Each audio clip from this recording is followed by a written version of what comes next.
I thought I'd just do a quick video about this project going on in the shed. It's not mine really. Someone uses my shed occasionally for little jobs like this, because this is the old milking parlour. You can still see the layout on the floor, but this car, it's a Toyota Lexus, and it had an overheating engine problem, and the chap bought it. He was hoping it would just need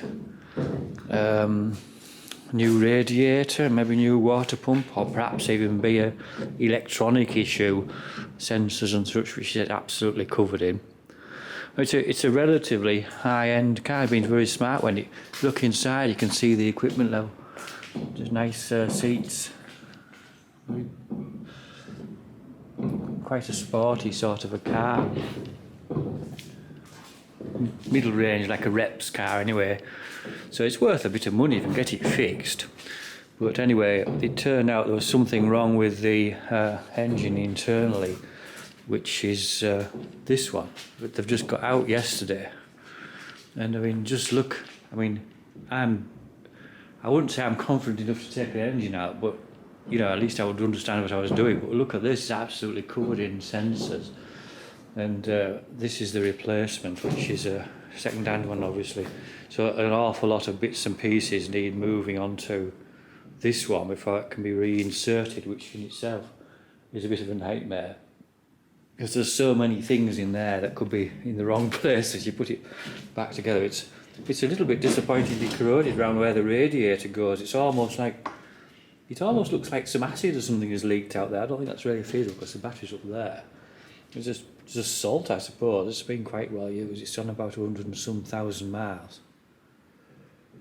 But it could do another 50 to 100,000 if it runs alright in this engine.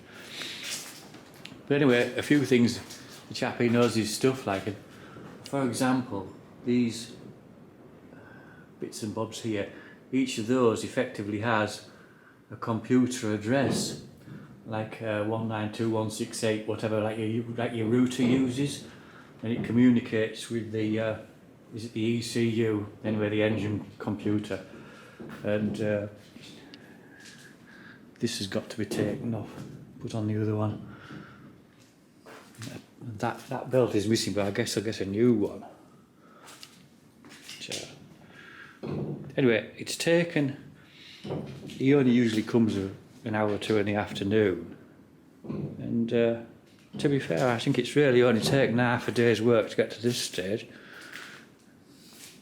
It's a lot easier when it's jacked up like that. It's resting on wheel stands. But to get it back to a point where you could have got it MOT and sold, the brakes need doing. Probably the whole lot needs changing.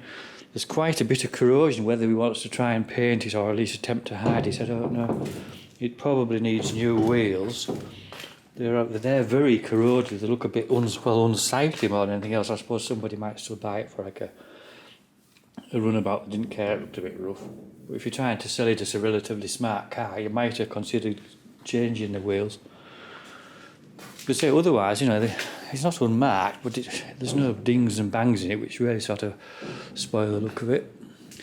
And it's just the sort of car a lot of people would quite like to own. So, you know, a second one I didn't care that much about for £2,000 or £3,000 maybe.